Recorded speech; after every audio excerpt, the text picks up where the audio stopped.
Ça, c'est Notre-Dame de Sénanque.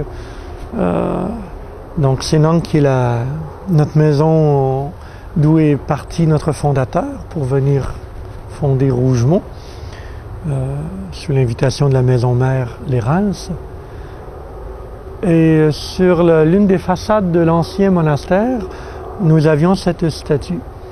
Alors, quand on a démoli l'ancien monastère, on a voulu conserver la statue et on l'a placée dans un jardin. Donc elle est là, elle a l'air toute petite, mais elle fait 5 mètres de haut.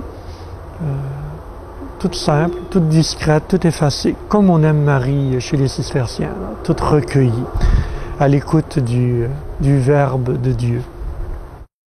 En 1932, le 1er mai 1932, sont arrivés les 3 premiers pères de l'Érins qui ont fondé ici à Rougemont, dont Augustin, qui était le supérieur de notre fondation au début, qui lui venait en fait de notre monastère de Sénanque. Ils se sont donc établis ici sur le mont Rougemont le 1er mai, et le 25 novembre, ils sont venus s'établir ici sur le terrain où nous nous trouvons actuellement, à Rougemont même. Et nous y sommes là, depuis ce temps. Nous avons commencé comme une toute petite communauté, alors que normalement on fait une fondation à 12 moines. Ils ont commencé à 3 et ils n'ont pas connu le rayonnement qu'ils espéraient. Les vocations sont venues sans vraiment rester. Il y avait déjà un monastère au Lac-Saint-Jean, donc on pourrait dire dans le nord du Québec.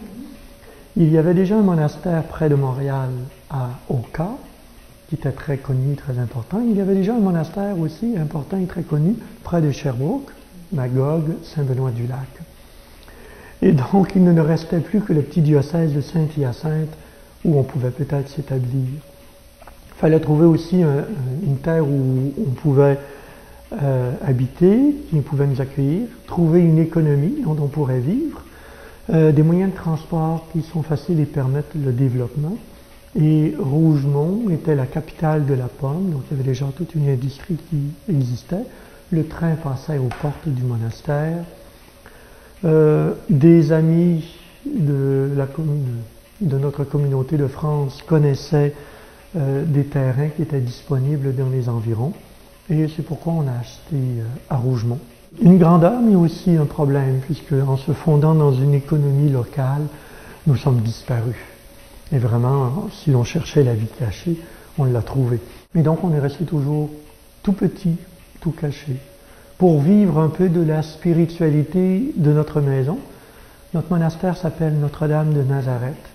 Et vraiment, on vit du mystère de Nazareth. Une vie toute simple, toute humble, pauvre, du travail de nos mains, dans une économie locale, dans un lieu qui n'est pas appelé à se développer. Rougemont est toujours demeuré un tout petit village, et le monastère un tout petit monastère.